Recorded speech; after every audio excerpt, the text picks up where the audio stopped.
টেকনাফ থেকে তেতুলিয়া, রূপসা থেকে পাথুরিয়া, ছাত্র সমাজ এই বরগুনার আনাচে কানাচে সারা বাংলাদেশে তারা রাজপথে নেমে এসেছিল, ঠিক কিনা বলেন? তারা এসে তারা আন্দোলন করলো, তাদের সাথে সহমর্মিতা প্রকাশ করলো। ওই বাংলার সিংহ পুরুষ, রাজপথের লড়াকু সৈনিক, বীর যোদ্ধা, আমাদের খানকার পীর, ময়দানের পীর, পীর সাবুজুর চরমনাই সেদিন বাইতুল মোকাররমের উত্তর গেটে এসে বলেছিল, হে নরপিশাচ, তুই আমার কলিজার ছাত্রর বুকে কেন গুলি করলি?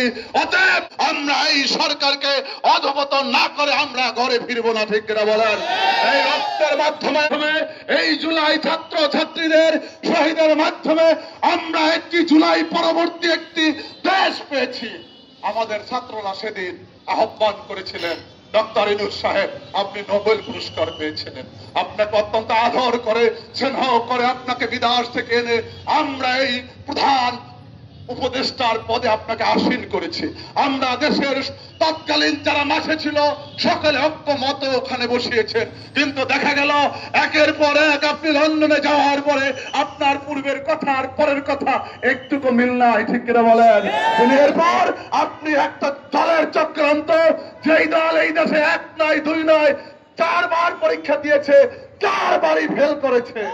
দেশের নিয়মে রয়েছে 3 বার ফেল করার পরে নতুন রেজিস্ট্রেশন করতে হয়। এখন নতুন রেজিস্ট্রেশন করতে এসেছেন, এদেশকে কি দেবেন? 91 সালে ক্ষমতায় ছিলেন, 1 সালে ক্ষমতায় ছিলেন, 96 সালে 17 দিনের জন্য ক্ষমতায় ছিলেন, 84 সালে ক্ষমতায় ছিলেন। এদেশে বারবার এসে দিয়েছেন, এদেশকে একটি বাংলাদেশকে দুর্নীতিতে বিশ্বের দরবারে চ্যাম্পিয়ন করেছেন, ঠিক কিনা বলেন? এই চ্যাম্পিয়ন 1 নয় 2 নয় 5 বার চ্যাম্পিয়ন করেছেন। এবার এসে আপনারা হেডটিক নয়, এবার ডাবল হেডটিক করবেন ইনশাআল্লাহ। এজন্য আপনাদেরকে আর দেখা লাগবে না। এবার বাংলাদেশের মানুষ, এবার সাধারণ মানুষ, এবার ইসলামী এবং তৌহিদি জনতা, হিন্দু, বৌদ্ধ, খ্রিস্টান, সাধারণ মানুষ, রিস্কাওয়ালা, শ্রমিকজীবী মানুষ ঐক্যবদ্ধ হয়েছে। এবারের ক্ষমতায় যাবে ইসলামী সরকার, ঠিক করে বলেন? 8 দলের ঐক্যবদ্ধ আন্দোলন আপনাদের মাথা পাগল হয়ে গেছে। কারণ ইতিপূর্বে দেখেছেন ঢাকা বিশ্ববিদ্যালয়, জাহাঙ্গীরনগর বিশ্ববিদ্যালয়, রাজশাহী বিশ্ববিদ্যালয়, চট্টগ্রাম বিশ্ববিদ্যালয় সহ সকল জায়গায় ইসলাম পন্ডিতের উত্থান।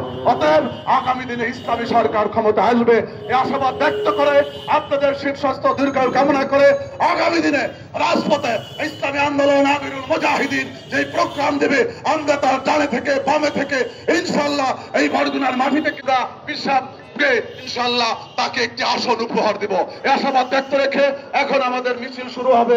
নেতৃবৃন্দ সামনে যাবে, আপনারা ধীরস্থির ভাবে যাবেন। আমাদের এখানে পরবর্তী একটি সভা রয়েছে, আমরা আমাদের যে নেতৃবৃন্দ রয়েছেন আমরা দ্রুত মিছিলের সামনে চলে যাই এবং আস্তে শৃঙ্খলা ভাবে আমরা নেতৃবৃন্দ সবাইকে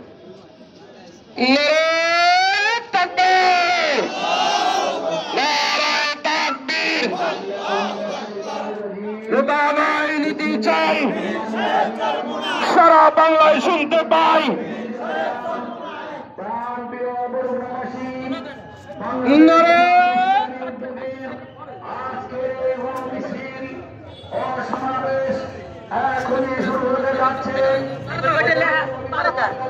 না